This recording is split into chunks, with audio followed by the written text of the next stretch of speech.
pues los dos adquirieron otras nacionalidades cuando se pudo. Entonces, el posgrado ya fue en Italia. En Turín. ¿Tenías la doble nacionalidad o no? No, nunca la he tenido. ¿Nunca? No podría ser consejero. Eso te iba a preguntar, no. sí, no se podía. Mira, bueno, no hubieras podido. La posibilidad de optarla está allí. Mi madre era italiana, mi padre mexicano, yo nací en México. Bueno, me ahora parece que cada vez ya hoy en día, esos chauvinismos cada vez afortunadamente se están superando. De hecho, por ejemplo, Napoleón Gómez Urrutia, senador de la República por Morena. Él tiene ¿qué nacionalidad? Canadiense y mexicana. Y también Nestora Salgado, que también es senadora por Morena. ¿Sí? Pues los dos adquirieron otras nacionalidades cuando se pudo.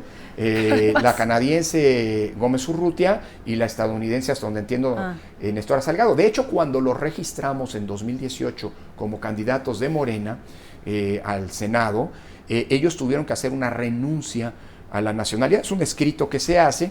Entiendo que no pierdes la nacionalidad, pero renuncias al derecho que el otro estado te proteja. Sin embargo, en su momento... Pero ese es un documento que pide México, pero pues los otros estados dirán, pues tú eres... No, para los canadienses ellos seguirán siendo canadienses. Claro, ¿no? ¿Qué es y lo de que hecho, sucede? bueno, ahí hay una polémica política en la que no me meto, pero bueno, el punto es que cuando yo cumplo 18 años, con las... Antes, en ese entonces no se reconocía, me tocó bola negra. Bola negra. En su momento, pero sí tuve que hacer, formalmente hice el servicio militar. El servicio militar. Lo que sí es que entonces todavía no estaba reconocida la doble nacionalidad. Eso se reconoció hasta 2007. Así es. Y yo te estoy hablando, pues los 18 años los cumplí en 1990. Sí. Entonces, a los 18 años tú tenías que optar. Y de hecho yo tengo un certificado en donde decías, optas por ser mexicano, optas por ser italiano porque tienes derecho. ¿Mexicano? Yo soy mexicano, nunca me ostenté, nunca hice trámites ante la Embajada de Italia.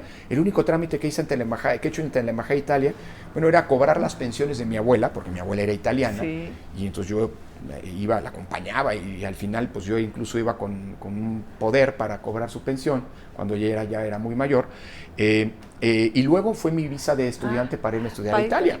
Oye, y antes de hablar este momento que se me hace muy importante el tema de tu posgrado, Lorenzo, porque sí marca también una parte muy importante de tu formación, pero viendo ahorita esta historia de tu niñez, de una familia híjole, tan rica en cultura, diálogo, en ideales, tan unida, aunque fueran poquitos, pues has vivido también pérdidas muy fuertes, ¿no? Claro. Porque pues tus padres, tu madre y tu padre murieron muy jóvenes, no sé tus abuelas, pero si vivieron contigo, pues ya las perdiste y lo perdiste. Sí, no, y sobre todo te digo, porque somos una familia muy, muy pequeña. ¿no? O sea, mis padres hijos únicos, hay parentela, por ejemplo, de parte de mi madre en Italia, pero nunca la frecuentamos, ¿no? Las distancias, la precariedad económica en los años 80, ¿no? Acuérdate que la crisis de los años 80, a diferencia de lo que había pasado en los 70, cuando mis padres lograron hacerse este patrimonio, estas dos casas, etcétera, en los años 80... Sí, fueron años muy duros, a pesar de que mi padre incluso en 82 fue electo diputado federal. Nada más que eran las épocas, él fue diputado del PSUM, eran las épocas en las que el PSUM se quedaba toda la dieta, ¿no? Entonces él vivía de su trabajo como universitario, y fueron años muy duros. ¿Tus abuelitas seguían viviendo con ustedes cuando fallecieron? Sí, ellas vivieron hasta que fallecieron. Ellas fallecieron en la primera mitad ya de los años 90, de muy avanzada edad. Mi abuela Virginia murió de 93 y mi abuela Rita de 89, Margarita de 89. Entonces, las disfrutaste mucho. Sí, pero eran, incluso, fíjate, ahí hay un dato que con mis abuelas, más allá, insisto, esto que las dos eran mujeres eran mujeres muy buenas, pero eran poco ilustradas, no habían estudiado, eran las épocas muy complicadas. Imagínate mi abuela en Italia, viviendo durante el fascismo. También la primera de la familia que estudió fue mi madre, ¿no? Entonces, entonces eso generaba un núcleo muy unido.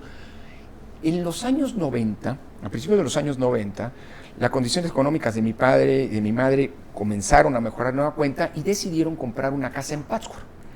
Entonces se pasaban temporadas para irse a escribir a Pátzcuaro, y entonces pues yo apenas de 18 años me quedaba de responsable de las casas aquí, de la casa de aquí y de mis abuelas.